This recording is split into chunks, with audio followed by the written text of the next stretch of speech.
Without polarity, great sex cannot exist. And what I mean with polarity is chemistry. It's a law of attraction. And just as it is with magnets, a North Pole will be attracted to a South Pole and the other way around. But two of the same poles will repel each other. So how does this look in the bedroom? It basically means that one of the partners is leading and the other one is following. It doesn't have to necessarily be the man who's leading or the woman who's leading. It can be, it's not gender based. But what is important is that there's a difference in one who's leading and one who's following. So what I see happen often with couples is that it's not really clear who will have what role. And what you see is that a sort of struggle will emerge where both are doing things with each other. It's somehow fun, but not really. And you can't really get into it. Maybe you can have sex in this way. I wouldn't be able to do that anymore, but I can tell you it's not going to be very deep or very pleasant. Why? Because there's no polarity. You both are doing the same thing. So I'm quite dominant in the bedroom.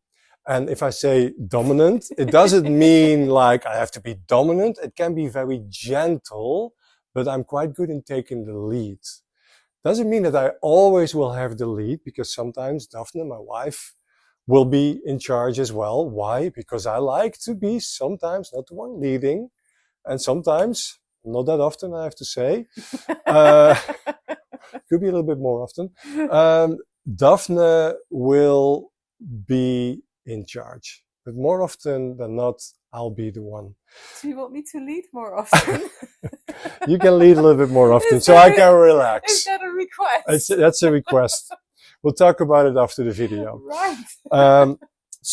But a fun thing to explore with your bed partner, with your wife, with someone you just met, is to see like, okay, so how is this going to develop? And in the Tantra scene, you often see people, okay, let's be, I don't know, dogs and wrestle with each other. Yes, you can do it that way, and then just see who is stronger. And then from there on, you build a kind of play that can become quite sensual and sexual.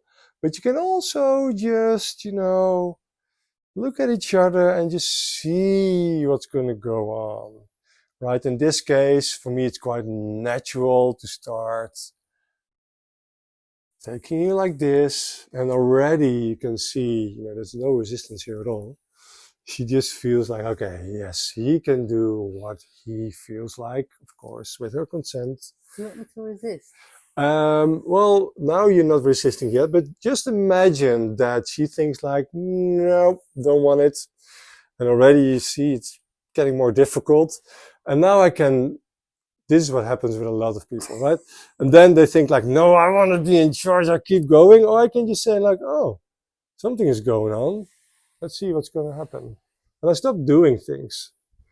Well, Daphne knows what to do, so she just takes over. But just imagine what happens often is that, and we'll do it again, you resist. And what happens often then is that the other one, all of a sudden, if you let one take over, that they don't know what to do anymore. Oh, okay. I don't know what right? to do. So, for example, I'm playing with you and you think like, no, I don't want to, surrender. You start, and I think like, okay, fine. Stop doing things.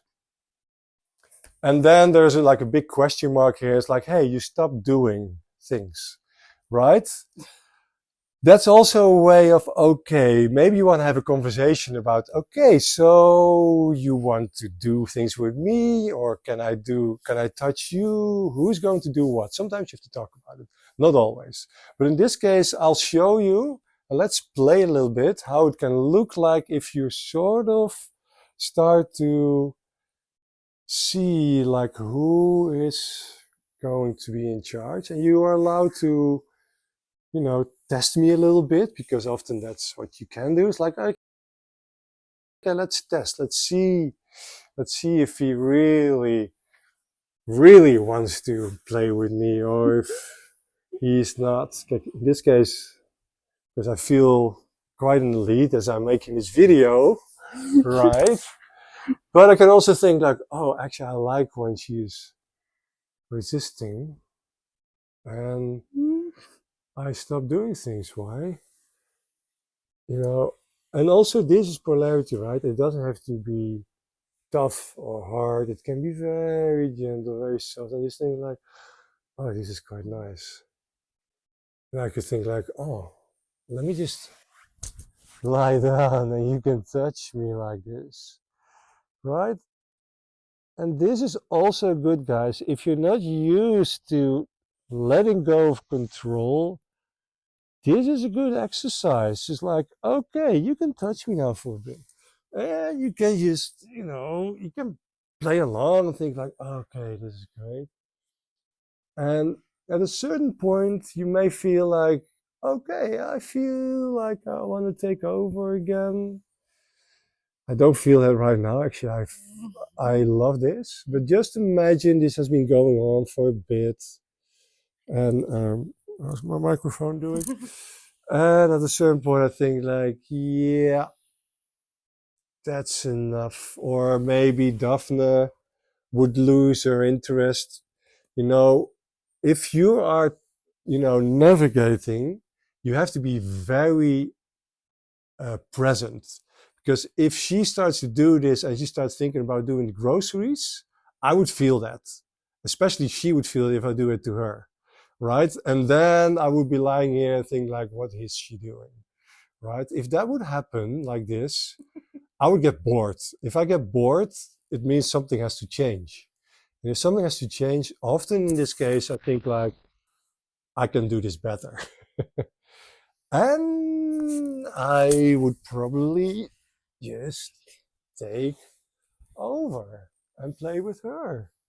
And it can be very playful, it can be very sexy, it can be very soft, and sometimes it can be rough, always with consent, guys. And, this is how you create attraction in the bedroom. It's what we call polarity. And I'll make more videos about this because it's one of the most important things in great sex, right? Men and women, they're equal, right? Let's make that very clear. But equality in the bedroom is very, very boring. There has to be some difference in the roles that you are having. Okay, see you next time.